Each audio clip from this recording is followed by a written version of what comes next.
Just a couple of weeks ago, this guy was putting his fingerprints all over the Lombardi Trophy. Now he's back at it and getting his team ready for the 2025 season. Nick Sirianni, head coach of the Eagles, 2 Super Bowl appearances, 1 Super Bowl win. Congratulations, and thanks for giving us some of your time. Yeah, thanks. Thanks for having me, guys. No, congratulations having you. All right, first off, I'm going to just go on hot right away, first off. Damn. First off, I like you. I like your attitude. It fits Philly. It's why your team's chippy. But I just want to let you know I am pro tush push as we go here.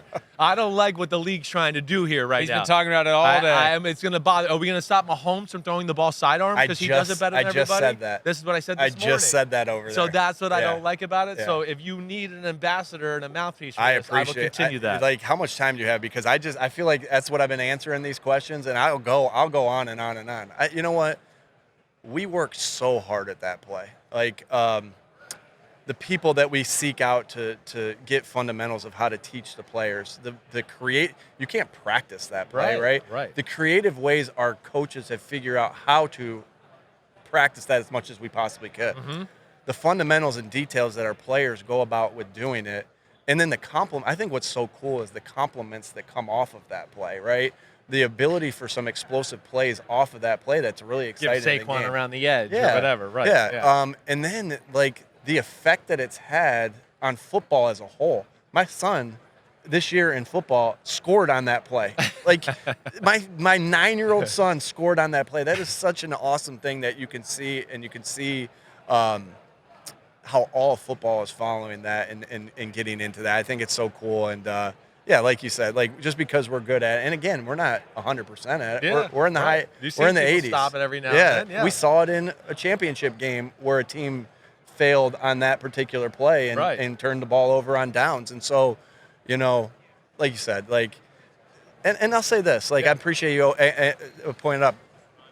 They talk a little bit about the safety of it. We ran it more than anybody, and we were healthy throughout the play. Right. And what they just did with the kickoff rules was, hey, let's get guys closer together so the collisions aren't as much. Who's closer together than on this play, right? Very true and so, point. Yeah.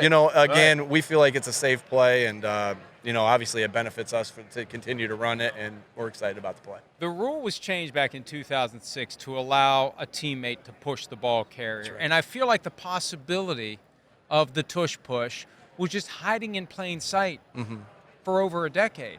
What was the moment that you realized, hey, we can take this thing that allows Jason Kelce to shove the tight end near the orange stick for the first down, and we can actually engineer that into our offense and use it in front, behind, and just create a wedge that gets a first down? Yeah, awesome question.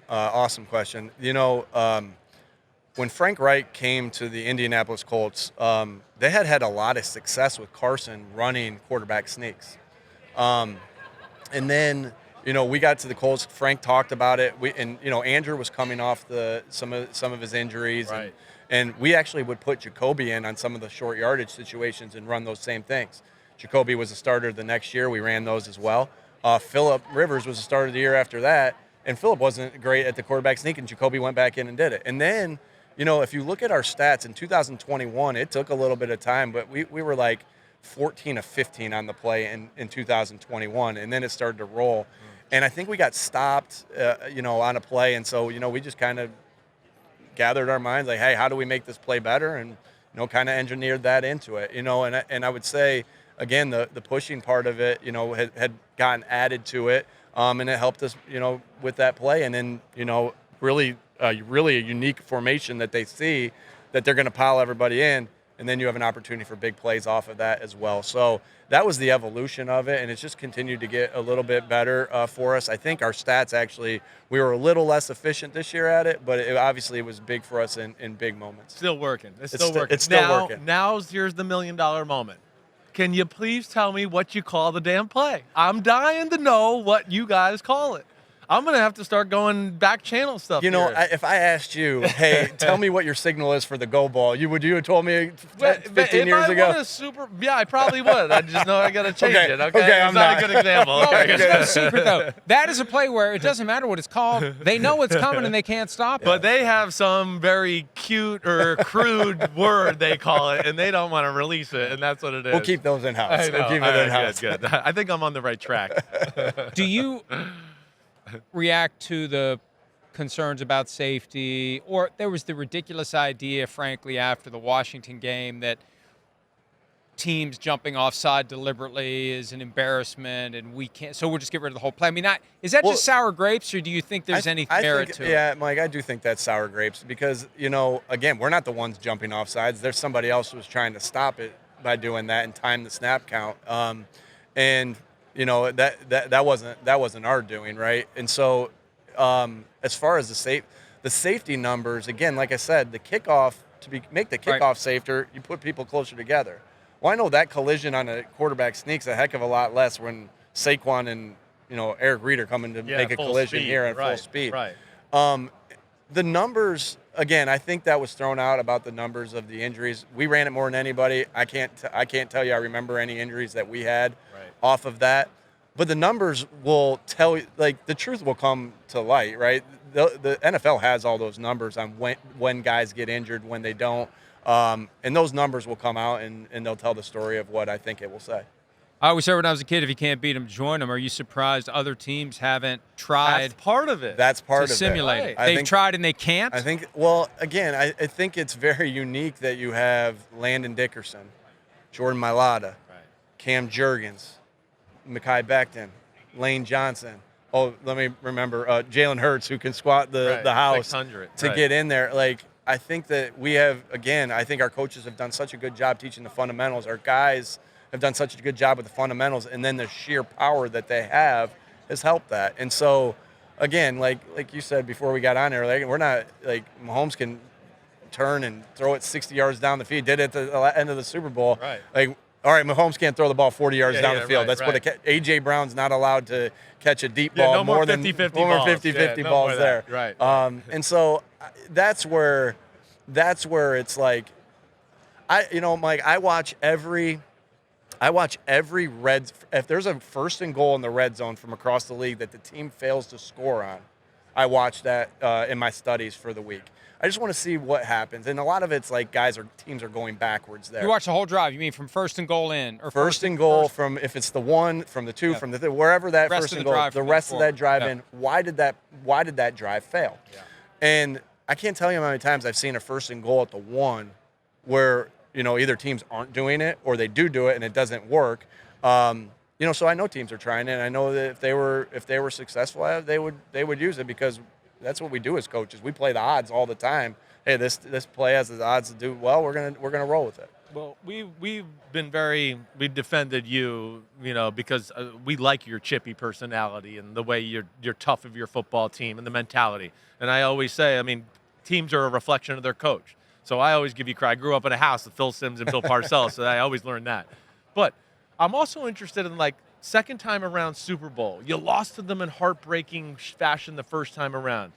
Did you have to, like, rebuild the psyche of the team leading up to the Super Bowl to kind of just wipe that away or make them believe, like, hey, screw the Chiefs, we can beat them? You know what I'm trying to say? I do. Yeah. I think we were very confident going into that game. Were. It was, Saquon Barkley didn't care that we lost in 2020. And he did because he's tight with these guys. And Zach Bond. It was a new team. It was new everything. Now, did we take lessons that we learned from our process leading up to it? Of course we did. You take lessons of everything that you go through there. And so our team was so ready to play that game. Tribute to our coaches, tribute to our guys. And you know what? When we were up 24-0 at half, they're getting the ball to start the second half. We were up 10. We were up 24-10 or 24-14 and 22. And they got the ball, and all of a sudden it was 24-21 like that. So we knew that part of it as well. And so we did a couple different things process-wise, but at the end of the day, our guys were ready to go or ready to play, and we played with great toughness. We played with great detail, and we played with great togetherness, and that's really what the story of the 2024 Philadelphia Eagles were. That's what our habits were. That's what our culture was. That's what our core values were. Tough, detailed, together. Did it bother you to lose the shutout? No. Did it bother you that 40-6 became 40-22? For Vic, yes. Yeah. Well, Vic apparently, Jay Hunt was saying that Vic said he did that. It was unacceptable. Were you there? How did it go down? After our team meeting, I always have a team meeting, obviously, after every practice, after every game, and we go through our fundamentals. We go through when we're not on the same page, all that. And so I put it up, and I'm like, all right, the ball, here we go. And the guys were like, oh, my God, he's going to have a 30-minute team meeting. I want to go to that parade. I showed one clip. I said, I'm just kidding. And Vic's like, hey, Nick, remember? And I said, yeah, Vic wants to meet with you right after this. And he met with them, and he talked about, I don't think he watched much tape, but he talked about the goals for each game after that. The guys love it. The guys love Vic. Vic loves those guys. It's pretty awesome. Did he say, though, it was unacceptable? They gave up 22 I wasn't points in the meeting. Yeah. I wasn't in that meeting. I'm sure he did. Yeah, knowing Vic, he wants I would perfection. think he did. Right, He wants right, perfection. Right. We won the Super Bowl, and so 40-22, 40-6, we scored 40 points. We had a great defensive performance. We won against a phenomenal football team, a phenomenal head coach, phenomenal defensive coordinator, phenomenal. I go on quarterback, tight end, all those guys, and we were able to get away with a win, and we're very grateful for that. I got to ask you about your quarterback, right? I've been someone that's questioned some things about him. Eagles fans sometimes hate me over it. Sometimes. I also say he's awesome and I respect him, and there's so much I like about his game, but they jump on the negative part of it. But to you, what's his superpower, right? What is it that makes Jalen Hurts so special? Man, he is so steady. Yeah. He's so steady. Through the ups and downs of a game, through the ups and downs of a season, through the ups and downs of a career, he's steady. He's just steady to play the next play. I mean, when your best players on the football team is doing the things that need to be done, required to win, like, you have to be in the right mindset to play every play, regardless of what happened before. And he is so in the moment at all times. Obviously, I think that he has just continued to become a better passer. Agreed. I'm with you there. His decision making, his accuracy. This guy has just continued to work at those aspects of the game. His running ability has always been able to be there. For him to make these phenomenal plays with his legs or extend and make another big play with his arm. He's just, I think about the broken tackle that he had against the Rams on the long touchdown run on the GT play. His strength, I just can't say enough. He wins, and he wins consistently over and over and over again. I really think he's got this clutch gene, right? That when his best is needed, that's when there. He comes up. That's when right. and he comes up, yeah. He's special. He's special. I can't say enough good things about him, and the type of player and captain and leader he is. Yeah. Awesome. Number one biggest challenge to doing it again. Yeah. I think recreating everything again. You're trying to recreate your process over and over again. The grind that you had at training camp, the grind you had. Like, I even went through this moment. When you end a year, it's such an important part of the process to meet with every single player, to meet with every single coach. Right now, that's 70 players, that's 20 plus coaches, and that's 15 to 25 minutes each. 10 to 15, 20 minutes of each guy. I woke up after the Super Bowl and I said, man, I'm not doing that. I'm not doing that. I need a break. I need a break. We gave him, so our exit meetings was Thursday, parade was Friday. We came back to work Wednesday, and I said that to myself, I'm not doing this.